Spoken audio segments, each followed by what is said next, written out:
그 말씀이 당대에 이루어지든지 아니면 먼 후대에 이루어지든지 반드시 하나님 말씀은 이루어지니까 그때 그 말씀이 이루어질 때 그들이 깨닫게 될 것이다.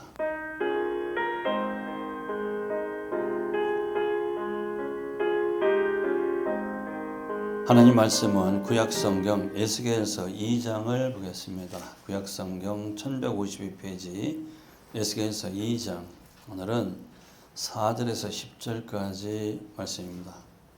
에스겔서 2장 4절에서 10절까지 말씀을 제가 봉독해 드립니다. 이 자손은 얼굴이 뻔뻔하고 마음이 강팍한 자니라. 내가 너를 그들에게 보내노니 너는 그들에게 이르기를 주 여호와의 말씀이 이러하시다 하라. 그들은 패역한 족속이라. 듣든지 아니 듣든지 그들 가운데 선지자 있은 줄을 알지니라. 인자야, 너는 비록 가시와 찔레와 함께 처하며 전갈 가운데 거할지라도 그들을 두려워 말고 그 말을 두려워 말지어다. 그들은 패역한 족속이라도 그 말을 두려워 말며 그 얼굴을 무서워 말지어다. 그들은 심히 패역한 자라. 듣든지 아니 듣든지 너는 내 말로 고할지어다. 인자야, 내가 내게 이르는 말을 듣고 그 패역한 족속같이 패역하지 말고 내 입을 벌리고 내가 내게 주는 것을 먹으라 하시기로.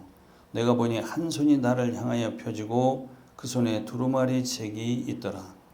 그가 그것을 내 앞에 펴시니 그 안팎에 글이 있는데 애가와 애곡과 재앙의 말이 기록되었더라. 아멘. 에스겔서 2장 4절 10절 말씀 중심으로 듣든지 아니 듣든지 이런 제목으로 하나님께 주신 말씀을 해봤도록 합니다.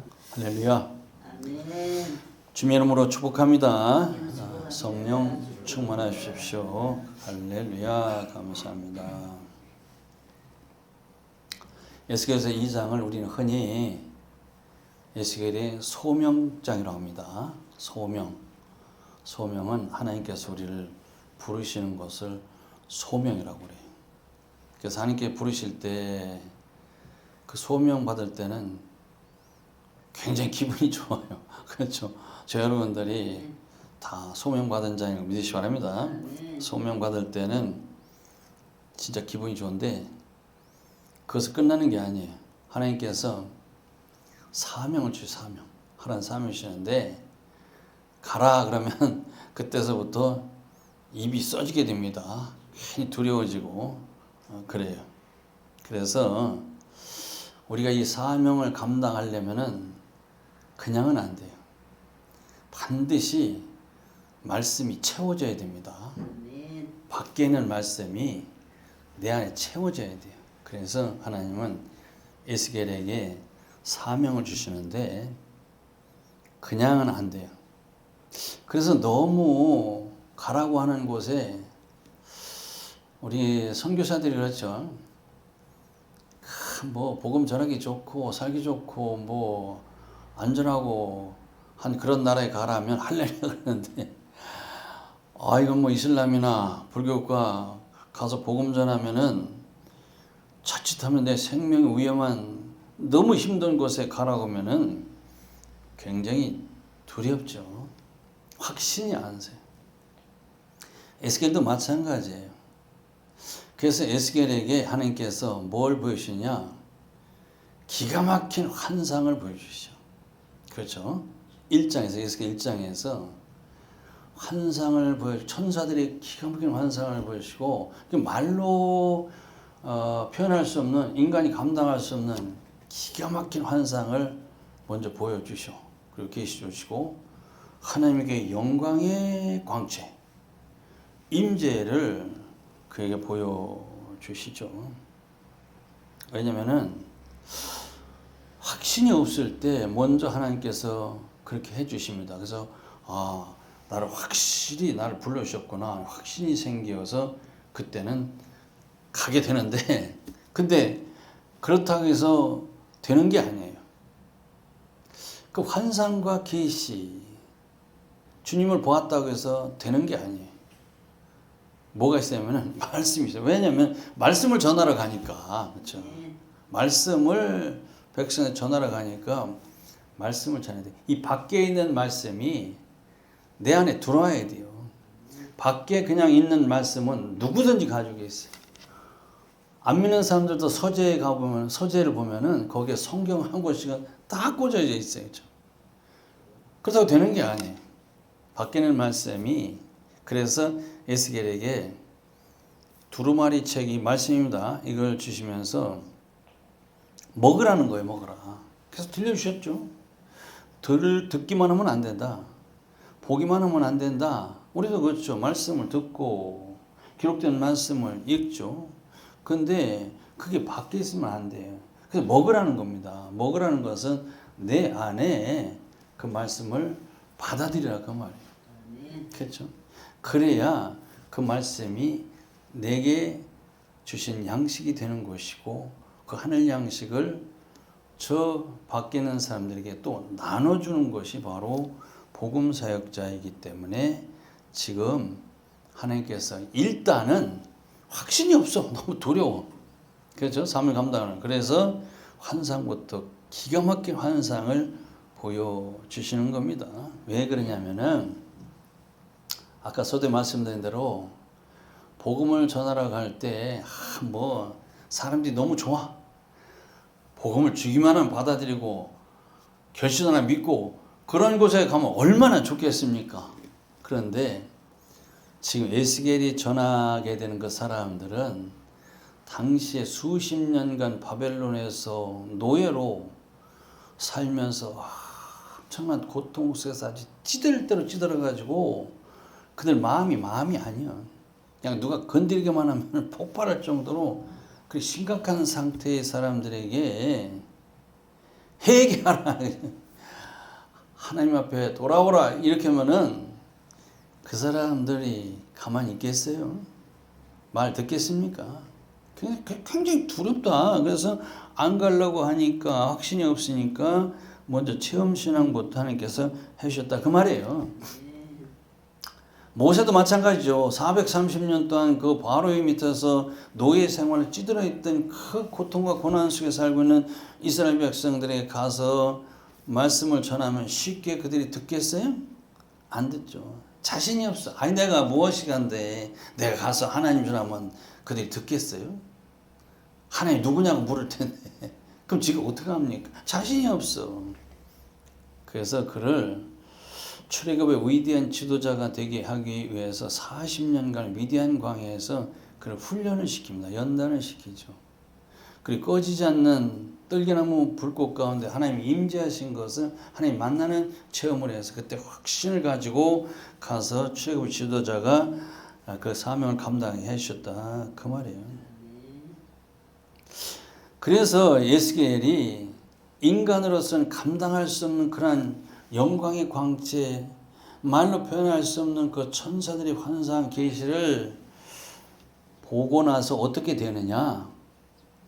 에스겔 1장 28절에 보면 엎드려졌다고 그랬어요. 엎드렸다. 그 엎드렸다니까 그냥 엎어져 있다는 얘기, 그런 얘기가 되기도 하는데 무슨 뭐 라이브 콘서트, 요새 하는 라이브 콘서트에서 막 무대 장치가 휘황찬란하고 막 거기서 하는 노래가 너무 좋아서 감동받아가지고 그냥 엎드리고 뭐 이랬다, 그런 얘기일까요? 이 하나님의 영광의 광채에 하나님이 임재하심을 보면요, 죄인된 인간은 살아남을 수가 없어요. 죽게 돼 있어요. 그러니까 에스겔이 엎드렸다 하는 것은 너무 그 충격해가지고, 충격하면 어떻게 돼요? 심장이 정지되죠. 숨이 멎는다고 하지 않습니까? 심정지 상태. 그런 상태로 죽기 일보 직전의 상태로 되었다는 것을 우리가 그렇게 보면 더 좋아요. 왜냐하면 인간은 하나님의 영광의 광채 볼 수가 없어요. 천사들도, 아무지도 없는 천사들도 하나님의 영광을 똑바로 보죠. 날개로 얼굴을 가리지 않습니까? 그게 다 이유가 있는 거예요. 하나님의 영광을 볼 수가 없어요. 죽어요. 에스겔이 그렇게 엎드려 죽은 상태가 됐는데 하나님이 어떻게 하시느냐? 2장 1절에 보니까 일어서라 그랬어요. 계획개정편은 네 발로 일어서 누가 일으키지도 않고 네 발로 스스로 일어서라. 하나님 말씀이 들어가니까 에스겔이 일어나게 됩니다. 살아나게 됐다 그 말이에요. 예수님도 마찬가지죠. 누가 8장 54절에 누가 나옵니까? 해당장 야이로의 딸이 죽었어요. 그치? 성경에서는 죽었다 안 해요. 잠잔다 그래. 잠잔다. 왜 잠잔다 그럽니까? 잠자는 사람은 이름을 불러 깨면은 일어나니까 잠잔다 그랬어요. 딸이 죽었어요 진짜. 근데 예수님께서는 어떻게 그를 일으키셨죠? 달다꿈 아이야 일어나라. 소녀야 일어나라. 그러니까 스스로 일으켜 주셨어요. 요한복음 11장에서는 누가 나옵니까? 죽은 지 4일이 됐어. 무덤에 들어가서 썩은 냄새가 나. 누구죠? 나사로. 나사로를 어떻게 살리셨죠? 가서 누구 보고 뭐 돌은 굴려내라고 그랬죠. 무덤에. 가서 일으키라고 한 게 아니에요. 나사로야 나오라. 이 말씀이 들어가니까 나사로 제 발로 걸어나와 살리시는 주님. 그렇죠? 에스겔아 이렇게 부르시지 않고 하나님은 언제나 인자야 이렇게 부르셔요. 에스겔 이름이 있는데도 인자야 이렇게 부르신단 말이에요. 그래서 인자라는 말이 에스겔서에서 몇 번이 나오냐? 93번이 나온다고 그랬어요. 그만큼 인자라는 말이 많이 나와요. 꼭 에스겔 인자로 이렇게 부릅니다. 인자란 글자 그대로 사람 인자, 아들 자자, 사람의 아들이란 뜻입니다. 왜 그러셨을까? 에스겔 안 부르고 인자를 부르실까? 성경은 그렇게는 안 나왔지만은 하나님은 저와 여러분들에게 에스겔에게 너 조상 야곱 알지? 야곱 그죠? 예사야 41장 14절을 보면은 야곱을 뭐라 하냐면은 지렁이 같은 너 야곱아 이렇게 불렀어요. 지렁이 참 보잘것없고 쓸모없고 아무것도 할 수 없는 그런 지렁이. 야곱을 지렁이 같은 야곱아 불렀다 그 말이에요. 그러니까 인간은 그렇게 약한 존재다. 그걸 알려주기에 인자라고 하는 겁니다. 인자. 그렇게 그러니까 에스겔 너는 사람의 아들로 나는 전능자인데 넌 스스로 아무것도 할 수 없는 아주 연약한 인간인 거 알지? 이걸 알려주시는 거예요. 야곱도 그러한 존재였는데 내가 그를 불러서 그를 끝까지 내가 책임을 졌다. 그러니까 너도 염려하지 말고 순종만 하면은 내가 뒷일은 다 책임져 줄 테니까 걱정하지 말라 하신 말씀. 이와 같이 그래서 저는 야곱이 지렁이 같으면은 저 기도할 때 지렁이만 또 못하는 인간이라고 저는 그렇게 얘기합니다. 저 지렁이만 또 못해. 야곱이 지렁이라면은 저는 지렁이 맡은 인간입니다. 제가 그렇게 고백하며 기도합니다. 지렁이만 또 못한 인간인 저를 불러주시니 감사합니다. 그렇죠? 사랑하는 여러분들도 지렁이 같은 여러분들을 불러주신 것을 감사하시기 바랍니다. 감사하셔야 돼요. 이와 같이 이 시대도 이 지렁이 같은 인간들을 불러주시는데 어떻게 부르시느냐? 예수를 믿으라 하는 게 부르는 겁니다. 예수를 믿으라 이게 부르시는 거예요. 하나님께서. 우리가 전하지 않습니까? 예수를 믿으세요. 예수 믿으세요. 이게 바로 지렁이 같은 인간들을 부르시는 것인데 예수를 믿으라 하면 뭐라고 합니까? 예수는 무슨 예수? 내 주먹을 믿으라 그래요. 이런 인간들 큰일 납니다. 내 주먹을 믿으라 하는 이렇게 아주 강박한 사람들을 하나님께서 어떻게 하시느냐? 중환자실에 집어넣을 수도 있어요. 중환자실에 들어가서 콧줄 한번 끼웠다가 살아나오면요. 한번 죽였다가 살아나오면요. 사람이 달라져요. 고분고분해집니다. 고로할 때 가서 결심 고백시키면 기가 막히게 잘해요. 예수 믿으라고 그러면. 그렇죠? 그리고 예수를 또 잘 믿게 되죠. 그래서 사람 한번 죽었다 깨나야 좀 고분고분해져. 아니면 굉장히 교만하고 강박합니다. 자, 에스겔도 이렇게 한번 죽었다가 살아난 그런 것으로 우리가 보시면 좋아요. 그래서 에스겔도 기가 막힌 환상, 이 에스겔이 본 환상 보통 환상이 아니에요. 굉장히 차원 높은 그런 환상을 보여주셨죠. 그리고 실제 죽었다가 살아난 체험까지 했다 그 말이에요. 근데 그것만 가지고는 안 돼요. 되게 사람들이 이제 환상을 가끔 봅니다. 그렇죠. 환상도 보고 좀 한번 죽었다가 중환자실에 들어갔다가 깨어난 사람들, 한번 죽었다가 살아난 사람도 있어요. 그죠? 간증 들어보면. 그런데 그것을 끝나면 안 돼요. 그것을 끝나면 그 사람은 그 신앙이 그게 전부야. 그게. 그 환상 본 게 그 신앙이 전부고 죽었다가 살아난 게 신앙이 전부라 그 말이에요. 그렇게 되면은 신비주의에 빠지게 됩니다. 신비주의 신앙에 빠지게 돼요. 그래서 하나님께서는 일단은 에스겔에게 기가 막힌 환상을 보여주시고 한번 죽었다가 살아나게 하는 그런 체험도 하시고 그 다음에는 말씀을 전해야 되기 때문에 말씀을 먹으라고 하는 거예요. 말씀으로 먹으라. 오늘 본문에 보면은 3장에도 그렇죠. 왜냐면은 말씀 신앙이 돼야 돼요. 이제 성도들도 뭔가 자꾸 보고 믿으려고 하는 성도들 참 많아요. 이게 위험합니다. 이건 신비주의 신앙인데 그래서 빨리 말씀 신앙으로 돌아가게 해주셔야 돼요. 목사님. 그렇죠. 자꾸 그런 거 주장하면 안 됩니다. 그래서 말씀 신앙으로 들어가야만 이 사람이 에스겔이 그 뭐 사명이 뭡니까? 말씀을 전하는 거 아니에요. 말씀을 전하게 되기 때문에 이렇게 하시는 거예요. 이 말씀을 전하는 사명이 굉장히 무섭습니다. 이것이. 그렇죠. 이 사명이 쉬운 게 아니에요. 그래서 이 사명을 가지면은 그때서부터는 이 말씀에 죽고 말씀에 살아야 돼요. 그렇게 사명이 무섭습니다. 그래서 에스겔을 불러주시고 사명을 주시는 것은 뭐 때문에요? 이스라엘 백성들을 살리시기 위한 하나님의 사랑이라고 말이에요. 이게 그렇게 중요하죠. 무섭죠. 이제 그렇게 패역한 백성들에게 내가 너를 보내는데 아까도 말씀드렸는데 전하기만 하면 아멘하고 예수 믿겠습니다 결심하면 얼마나 그런 사람들을 보내면 얼마나 좋겠습니까? 근데 이 사람들 그게 아니라니까요. 지금. 패역한 백성이었잖아요. 나를 배반한 백성이다 그랬단 말이에요. 이런 백성들에게 가서 하나님 주신 말씀을 전하려고 하다 보니까 에스겔이 굉장히 두려워. 그래서 먼저 확신부터 주시려고 담대게 하시려고 그런 환상부터 먼저 주셨다. 그래서 내가 죽었다가 살아난 그런 체험까지 해 주셨다.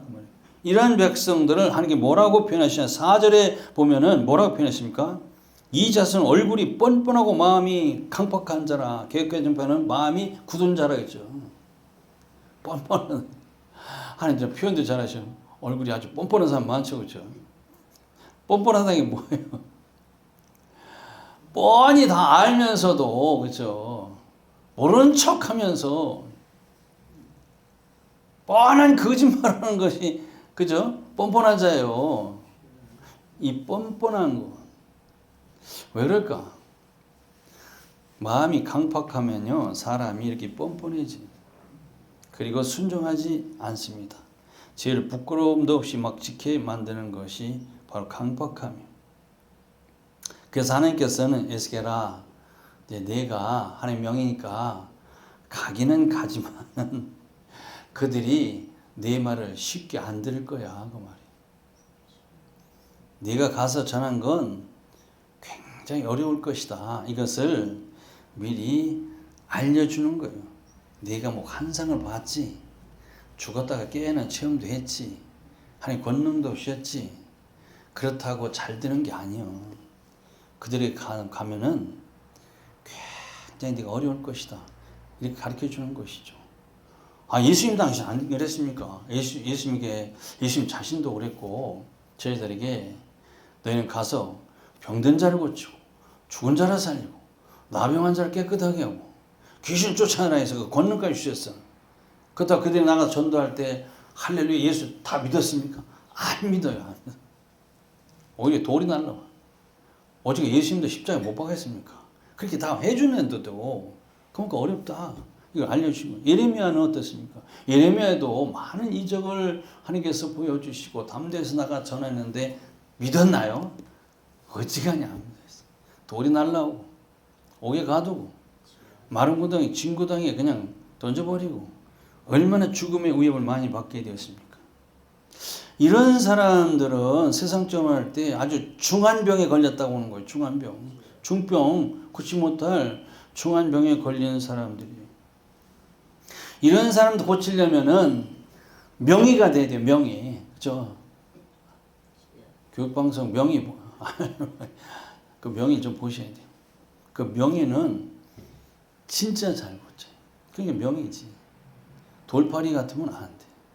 그런데도 예레미야서 6장이나 8장에 보면은 이 돌팔이 선지자들이 많이 나와. 거짓 선지자들이 굉장히 많이 옵니다. 이 거짓 선지자를 어떻게 고치느냐? 그 병든 자들. 심상이 고쳤다, 심상이 고쳤다 두 번이나 강조했어요. 심상이가 뭐예요? 대수롭지 않은 병으로 우리 옛날에 군대 갔을 때 배 아프다 하면은 어떻게 하는 줄 아세요? 그때 약도 없으니까 배꼽에다가 목표를 발라도 나았다고 그러지 않습니까? 그게 심상이 고치는 거예요. 그래 평강이다 평강이다 했다 그 말이에요. 이게 이 시대도 문제입니다. 그 중환병에 걸렸는데 죽어야 될 병에 걸렸는데 아 이거 괜찮습니다. 심상이 이거 괜찮아. 그냥 축복이다. 축복이다 이랬다 그 말이에요. 축복의 말씀을 전했다. 이 시대는 안 그렇습니까? 그래서 에스겔에게 내가 너에게 특별히 뭘 주냐? 말씀을 내게 준다 그 말이에요.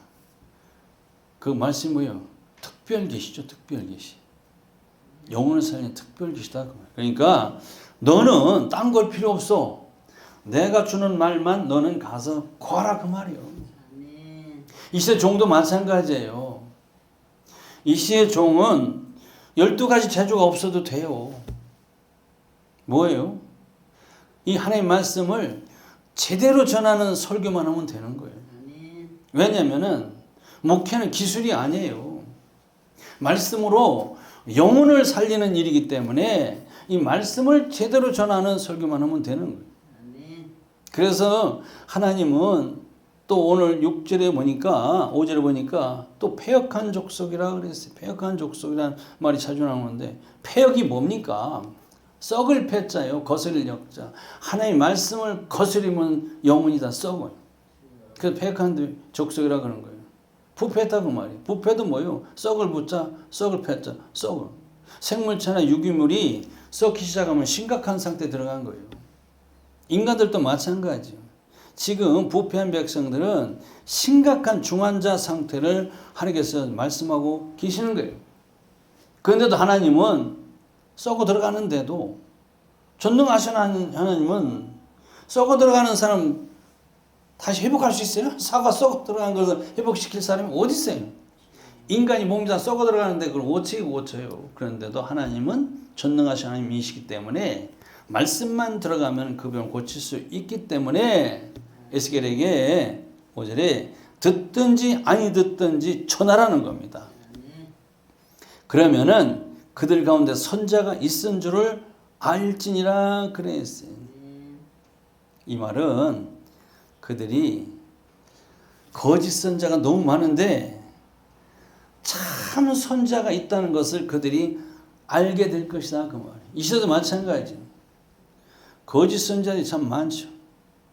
그런데 그 중에도 참 목자가 있다는 것을 알게 될 것이니까 너는 성도들이 듣든지 아니 듣든지 하나님 주시는 말씀을 전하라고 말이에요. 듣든지 아니 듣든지 그건 아무 상관이 없다는 겁니다. 일단 말씀을 전하는 것만 내가 하라는 거예요. 이 시대 우리 목사들도 마찬가지죠.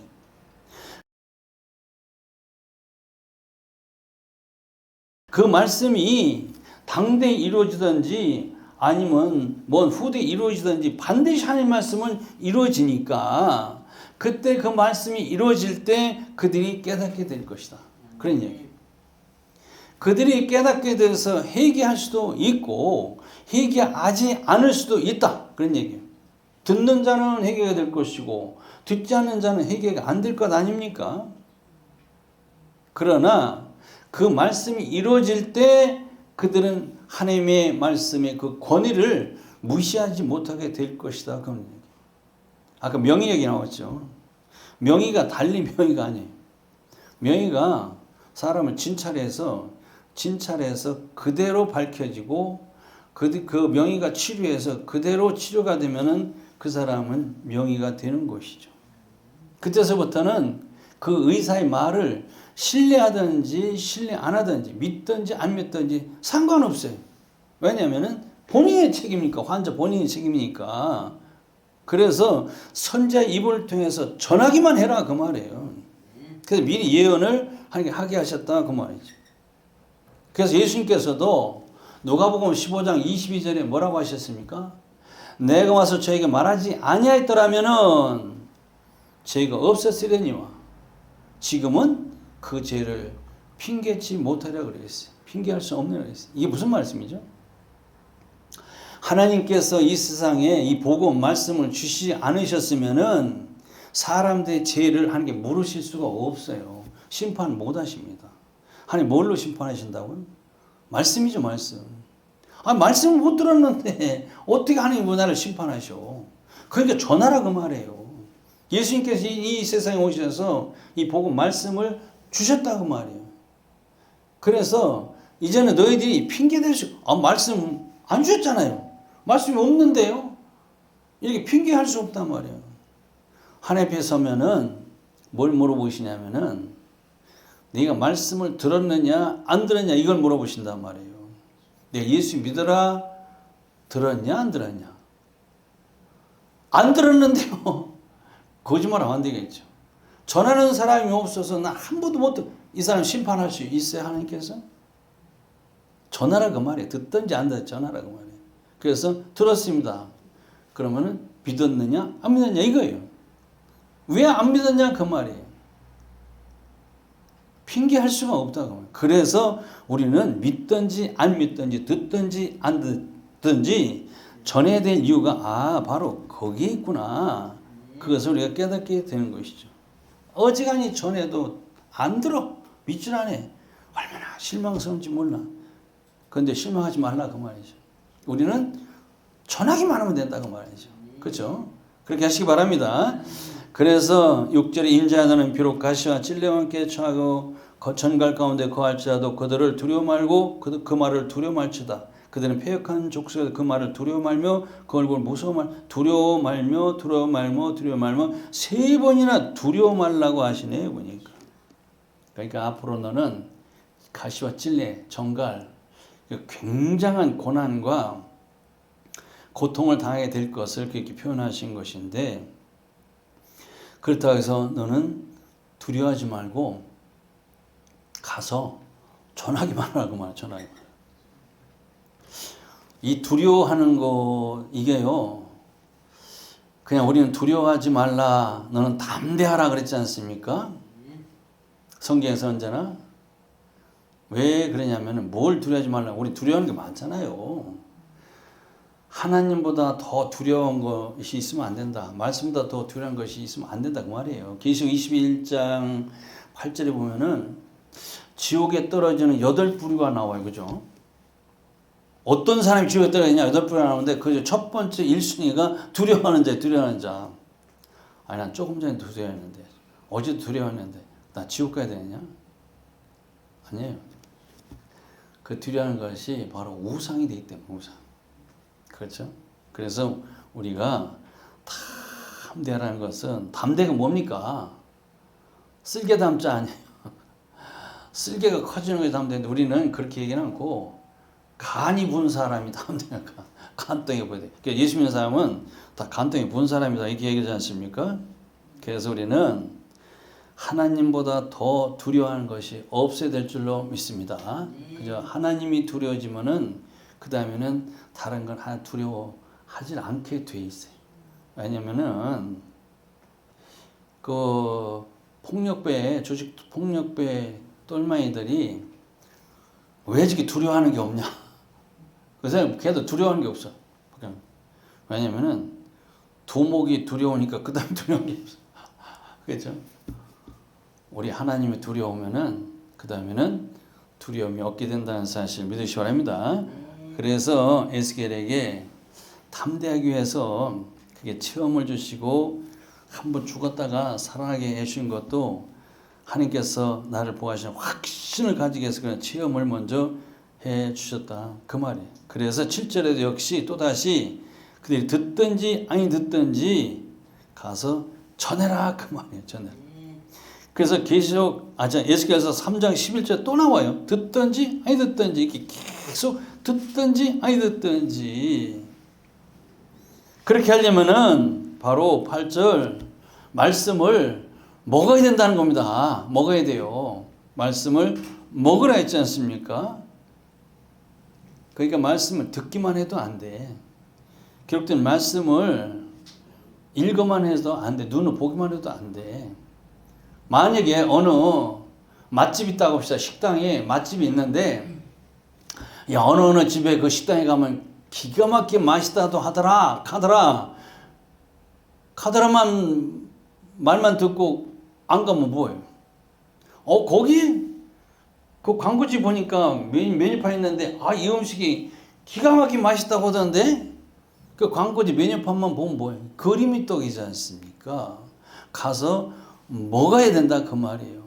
하나님 말씀도 역시 다 알죠. 성경이 세계에서 가장 베스트셀러 최고 영원한 책 하나님의 말씀 하늘의 말씀인 것을 아는데도 그냥 두고 있으면 그림이 떡이죠. 밖에 있으니까 그 말씀을 먹어야 되는데 어떻게 먹느냐?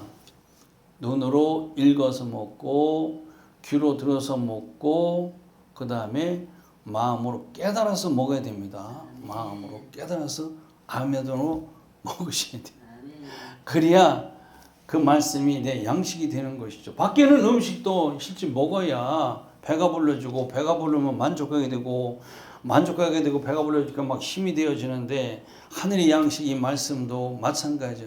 세상의 양식은 많이 먹으면 먹을수록 해가 되는데 하늘의 양식 하나님의 말씀은 많이 먹을수록 좋아져요.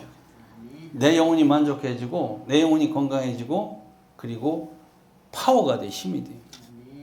이 하나님의 말씀을 충만히 받으면 두려운 것이 없어요. 근데 목사님도 이 말씀이 준비가 안 되면 되게 두려워요. 어디 설 수가 없어. 그렇잖아요. 목회하신 분도 알지만은 말씀만 준비되면은 힘이 돼요. 그래서 에스겔에게 채우라 이 말은 말씀 충만하라 그런 얘기. 말씀화가 되어져야 그때서부터 말씀 따라 살고 죽고 말씀이 가는 곳에 가고 말씀이 서는 곳에 서고 바로 말씀이 삶이 된다 그런 얘기예요. 그렇게 하라는 겁니다. 그래서 9절에 내가 보니 한 손이 나를 향해 펴지고 그 손에 두루마리 책이 있더라고요. 두루마리 책은 우리가 잘 알죠. 하나님 말씀이고 왜 이것을 하나님께 손에 들고 직접 에스겔 주시냐 그 말이에요. 인간은요 에덴 동산에서 하와처럼 마귀의 유혹을 받아가지고 하나님 주신 말씀을 가감하기 쉬운 인간이에요. 그래서 세상에서는 이 하나님 말씀을 가감을 많이 합니다. 어떻게 가감하냐면은 그저 듣기 좋은 말만 선호해서 전해.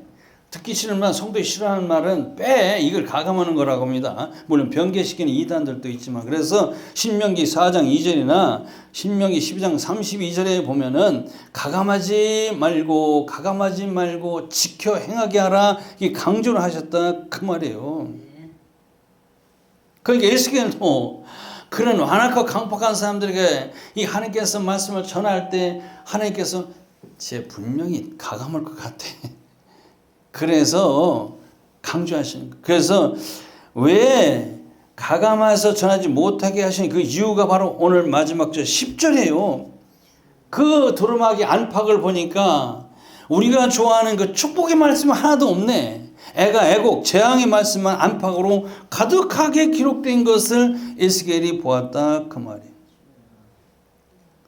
축복의 말씀을 전하면 얼마나 신바람 나고 좋은데 그런 말씀 하나도 없고 애가 애곡, 재앙, 하나님의 심판과 재앙에 대한 말씀만을 가득하게 해서 이걸 봐서 전하라고 하니까 에스겔이 너무 두려워서 싫어해서 거기서 적당히 전할까 봐가지고 그래서 하나님께서 듣든지 안 듣든지 내가 전하는 것 그대로 전하라 그 말. 말씀을 정리해요. 이 시대에 우리는 어떤가 자신을 살펴봐야 돼요.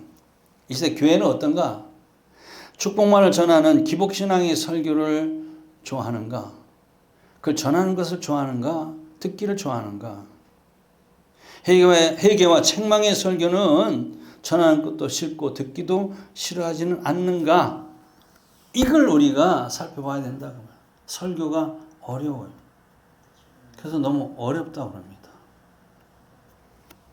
그래도 우리는 하나님의 명령을 듣든지 아니 듣든지 그대로 전해야 되는 것이 이 시대의 주의 종의 사명이고 그러한 설교를 내가 싫다 할지라도 그 회개와 책망의 설교를 당연히 들어야 되고 지켜야 하는 것이 성도의 사명인 것을 믿으시기 바랍니다. 기도하시겠습니다. 하나님, 이 시대도 하나님의 종들에게 듣든지 아니 듣든지 하나님이 요구하시는 죄에 대한 회개와 심판에 대한 말씀을 담대히 전하게 하시고 성도들도 듣고 지키게 하여 주시옵소서. 예수님 이름으로 기도합니다. 아멘.